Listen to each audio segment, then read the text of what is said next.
بسم اللہ الرحمن الرحیم۔ کل کی مجلس میں عرض کیا تھا کہ نماز کا تیسرا رکن قرات ہے۔ آج کی مجلس میں قرات ہی کے حوالے سے چند اور اہم باتیں عرض کرنی ہیں۔ وہ یہ کہ قرآن مجید کی تلاوت اور اس کو کچھ زبانی یاد کرنا یہ ہماری ضرورت ہے، دنیاوی اعتبار سے بھی اخروی اعتبار سے بھی۔ دیکھیں، امام الانبیاء صلی اللہ علیہ وسلم کا ارشاد ہے کہ جس دل میں قرآن مجید کی کوئی آیت محفوظ نہیں ہے تو یہ ویران گھر کی طرح ہے۔ اگر ہم اپنے دلوں کو ویران ہونے سے، اجڑنے سے، اور بلکہ یوں سمجھیں کہ اپنے گھروں کو قبرستان بننے سے بچانا چاہتے ہیں تو ہمیں چاہیے کہ ہم اب کچھ نہ کچھ قرآن مجید کا حصہ زبانی یاد کریں۔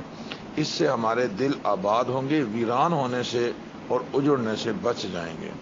تو زبانی حصہ کتنا یاد ہونا چاہیے؟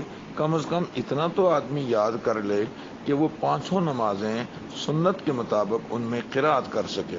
ہمارے نبی پاک صلی اللہ علیہ وسلم جو قرات فجر میں کرتے تھے وہ ظہر میں نہیں ہوتی تھی۔ ظہر میں الگ صورتیں، فجر میں الگ، عصر میں الگ، مغرب عشاء میں الگ۔ تو یہ الگ الگ قرات کرنے کے لیے اب آپ خود سوچو ہمیں کتنا قرآن مجید زبانی یاد ہونا چاہیے۔ یہ الگ بات ہے کہ کسی آدمی کو 4 صورتیں بھی اگر یاد ہیں تو وہ کم از کم 4 رکعتوں میں، سنت میں، نوافل میں الگ الگ صورتیں پڑھ کے نماز اپنی پوری کر سکتا ہے۔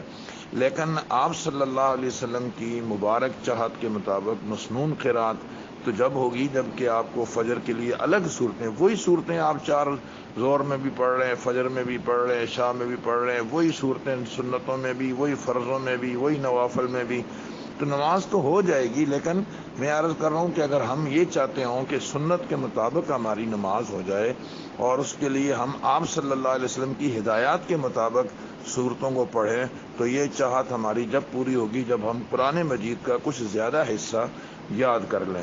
تو ایک تو ہمیں کچھ صورتیں یاد ہونی چاہیے تاکہ ہم نماز کو سنت کے مطابق پڑھ سکیں۔ اس کے ساتھ ساتھ قرآن مجید کو پورے کا پورا پڑھنا، اس میں کچھ صورتوں کا یاد رکھنا۔ سورہ یاسین یاد کر لیجئے، آپ صلی اللہ علیہ وسلم کی آرزو اور تمنا تھی۔ سورہ ملک یاد کر لیجئے، اور جو ہے وہ دیگر کچھ فضائل والی صورتیں جن کو زیادہ فضیلت حاصل ہے ان کو یاد کریں، ان کو پڑھتے رہیں، اچھی بات ہے۔ لیکن کم از کم اپنی نمازوں کو درست کرنے کے لیے ایک تو ہمیں کچھ زبانی یاد کرنا چاہیے، اور اس کے لیے ہمیں صحیح تلفظ کے ساتھ قرآن کو پڑھنا چاہیے۔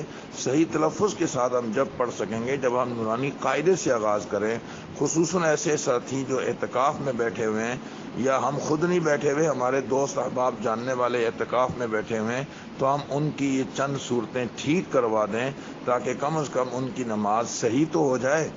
10 صورتیں کیا، 4 ہی صورتیں صحیح یاد کروا دیں تاکہ وہ جب نماز پڑھیں تو درست نماز ہو۔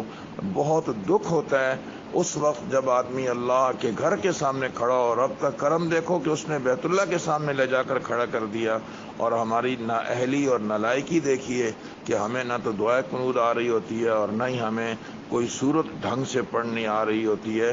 یہ ہماری کمزوری ہے۔ ہمیں چاہیے کہ ہم اپنی نمازوں کو درست کرنے کی فکر کریں، اور یہ نمازیں درست جب ہوں گی جب ہمیں قرآن مجید صحیح پڑھنا آئے گا۔ تو قرآن مجید کو درست پڑھنے کی فکر اور کوشش کرنی چاہیے۔ وآخر دعوانا ان الحمد للہ رب العالمین۔